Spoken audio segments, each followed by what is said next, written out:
During COVID, we saw the reality behind the mask for the first time. And I don't mean the mask that you wear to protect yourself, because there was very little of them about.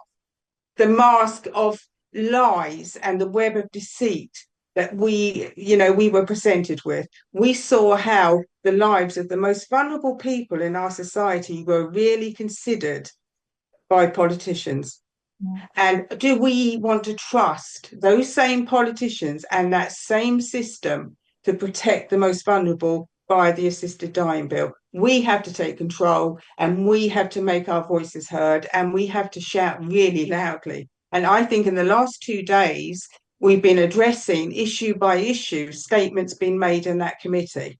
And I'd We'll like look to at those see, in a minute, Eileen, won't we? yeah, We'll discuss yeah, I'd those. like to see Yeah. BBC Newsnight and other main media covering that. There wasn't a clip on the news last night. It wasn't even the fact that that committee was sitting wasn't even referred to.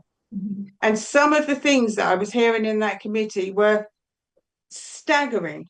Yeah. They are newsworthy, and they should be up there on the news. Yeah, I Yeah. totally agree, Eileen. And I just want to, pick up on that point about during lockdown and when we were promised that, a ring of steel had Mm, been put around to protect the vulnerable. And we yeah. know that that did not happen. And Mm, more evidence as it comes out, especially in the Scottish COVID inquiry, less mm, so in the English COVID inquiry. But the more evidence that comes to light, mm, the more we see what a lie that was. yeah. So these promise of safeguards in the context of what happened, Mm, and the safeguards are being looked at, as I said, in the abstract. But also, what about if there was another pandemic? mm, How would people be exactly. protected so I think we really need to scrutinize this in the light of what has gone on in the Mm, last few years. And we know that, and you have, copious evidence from whistleblowers and concerned families that what actually happened was that people in care homes were denied antibiotics, they mm, were denied medical treatment, they were mm, denied ambulances to take them to mm, hospital. mm, So, and they were put on end of life mm, protocols and they died in mm. isolation Yeah. on an end of life pathway.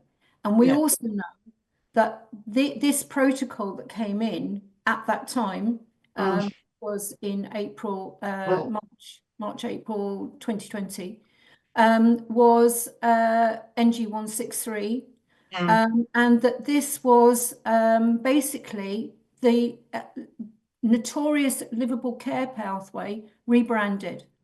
mm, mm, And that pathway, that protocol was taking parts of mm, another protocol, NG31, which is mm, about terminal illness, and but really for people with cancer. That's mm, who it was addressing. And they mm, were using the same protocol mm, basically for people who had mm, COVID symptoms. Now, mm, they were suspected as having COVID. Didn't mm, mean they did have COVID, but and so it, the whole that protocol was mm, responsible for thousands and thousands mm, of deaths, as was mm, protocol NG165, which mm, recommended not giving antibiotics unless you could mm, be sure that somebody mm, had a bacterial and not a mm. viral infection. So, but of course, if doctors are not going in, then people Yeah. you can't tell if they've got a bit Yeah. bacterial infection or a viral Mm, infection. Symptoms mm, are very similar in many yeah. cases. So this, And yeah, and also the fact that nearly half of all deaths during COVID in care homes happened in residential care homes.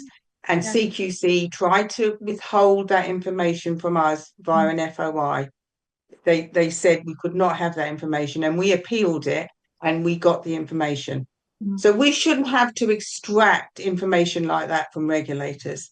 We should be told that information. If you've got nearly half the people dying in residential care homes with no medical input whatsoever, add that to the mix, and you can see that this was deliberate steps that led to a calamity. That mm, politicians took this decision of who is worthy of saving and who is not. Mm. And that is a shocking indictment on this country. Yeah.